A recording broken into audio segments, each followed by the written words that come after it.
Personality development குறிக்கோள் அடையணும்னா நீங்கள் ஆள் குழந்தைல அதை பதிய வைக்கணும்னு சொல்லுவாங்க. அது சரியான இப்போ இது என்னன்னு சொல்லிச்சோன்னா, நமக்கு வெளியே உள்ளதை டீல் பண்ணுறதுக்காக மட்டும் நீங்கள் அதை டெவலப் பண்ணுறீங்க. நீங்கள் அதை பண்ணுறது கூட தப்பு கிடையாது, அதாவது பண்ணனா பண்ணலாம். ஆனால் நீங்கள் அதை இதெல்லாம் ஒரு ப்ரிப்பரேட்டரி ஸ்டேஜ்.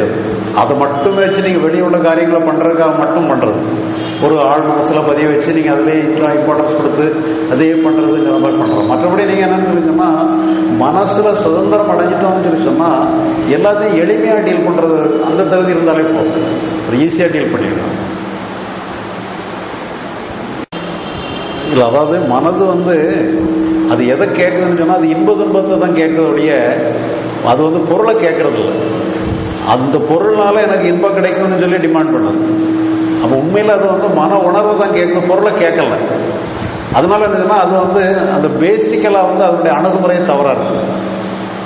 அது இன்பத்தை தான் டிமாண்ட் பண்ணுது, ஆனால் அது பொருள்னால இன்பம் கிடைக்கும்னு நினச்சி சொல்லுது. அதனால் அந்த அணுகுமுறையை அதை சரியாக புரிஞ்சுக்கிட்டோம்னு சொல்லி சொன்னால், அகத்தையும் புறத்தையும் பிரிக்க தெரிஞ்சுட்டோம்னு சொல்லி சொன்னால், இப்போ மேட்டரை ஈஸியாக டீல் பண்ணிடலாம். நம்ம அக உணர்வை டிமாண்ட் பண்ணாதபடி புறத்தை மட்டும் நீங்கள் டீல் பண்ணீங்கன்னு சொல்லி சொன்னால், அந்த இதை நம்ம சரியான முறையில் டீல் பண்ணுறோம். ஆமாம், அகம் என்னன்னா இன்ப துன்ப லாங்குவேஜில் தான் அது கேட்கும்.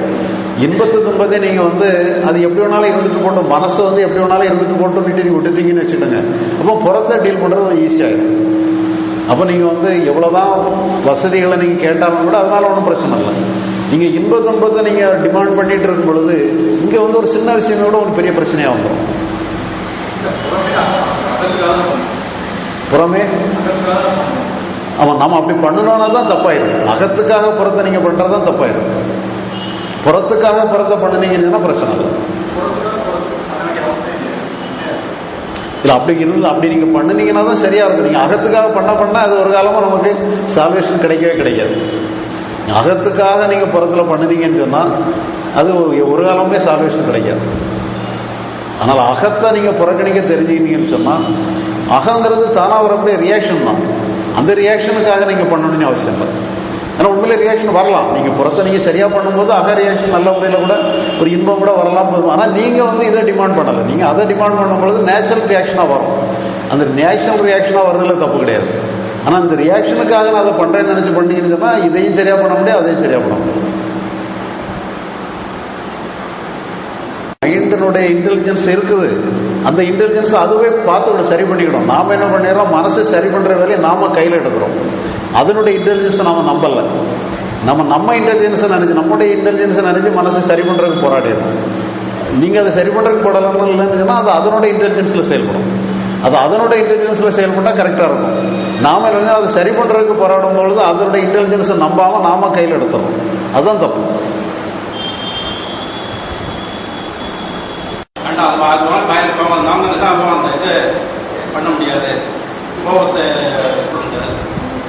அதாவது கோபத்தை பத்தி நீங்க கேக்குறீங்க.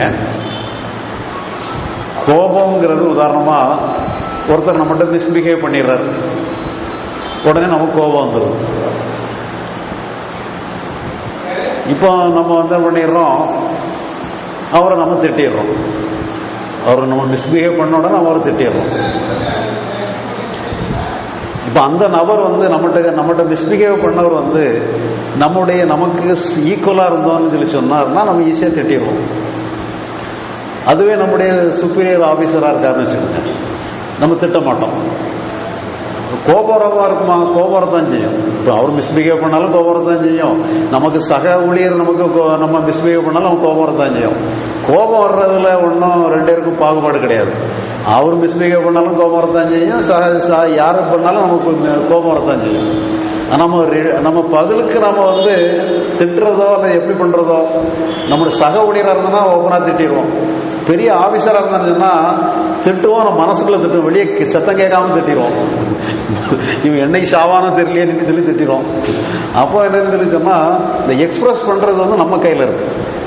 கோபம் வர்றது நம்ம கையில இருக்கு. அது நம்மளை கேட்காம வந்துடுது. இவர் பெரியவர் ஒரு சின்னவர் எல்லாம் பார்க்கறது இல்லை, அது போக்கில் வந்துடுது. ஆனால் அது எக்ஸ்பிரஷன் கொடுக்கும் பொழுது அதை ஹேண்டில் கூட நம்ம கையில் இருக்கு. அப்போ நம்ம ஹேண்டில் பண்ணுறது மட்டும் நாம் வந்து அதில் நம்ம கொஞ்சம் நிதானத்தை கடைபிடிக்கலாம். கோபப்படுறது வந்து நம்ம கையிலே கிடையாது.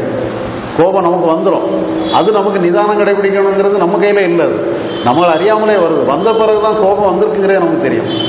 ஆனால் அதை வந்து எக்ஸ்பிரஸ் பண்ணும் பொழுது நமக்கு தெரியாமல் நம்ம எக்ஸ்பிரஸ் பண்ணுறதில்ல, நமக்கு தெரிஞ்சுதான் எக்ஸ்பிரஸ் பண்ணுறோம். நமக்கே தெரியுது இவர் மேலே கோவப்பட்டுக்கலாம்னு நினச்சி கோவப்பட்டுக்கிடுறோம், இவர் மேலே கோவப்படக்கூடாதுன்னு நினச்சி கோவப்படாமல் இருக்கிறோம். அப்போ அந்த எக்ஸ்பிரஷன் வந்து நம்ம கையில் இருக்கு. அந்த எக்ஸ்பிரஸ் பண்ணும்பொழுது தான் நீங்கள் வந்த கோபத்தை அடாப்ட் பண்ணிக்கிடுறீங்க, சில இடத்துல அடாப்ட் பண்ணாமல் விட்டுக்கிடுறீங்க. அப்போ அந்த அடாப்ட் பண்ணுறதும் அடாப்ட் பண்ணாததும் உங்கள் கையில் தான் இருக்கு. இப்போ இதில் அடக்கிறதுங்கிறது கிடையாது.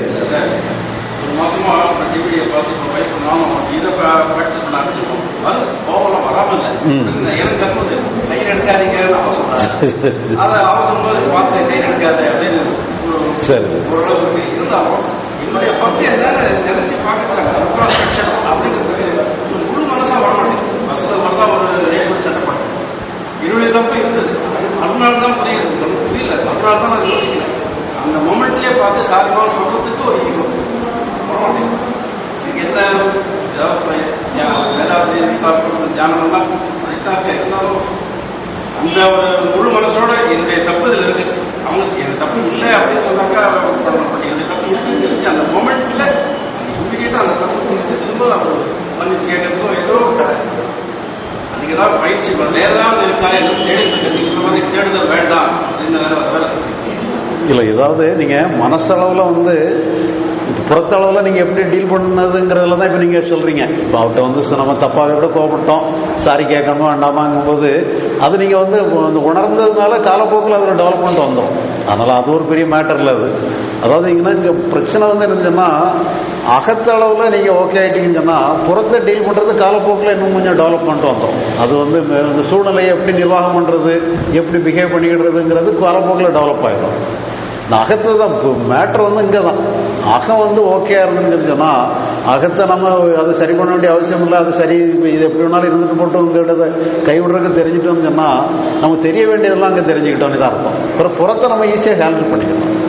அது ஒரு மேட்டர் இல்லை. ஆமாம் ஆமாம் ஆமாம்.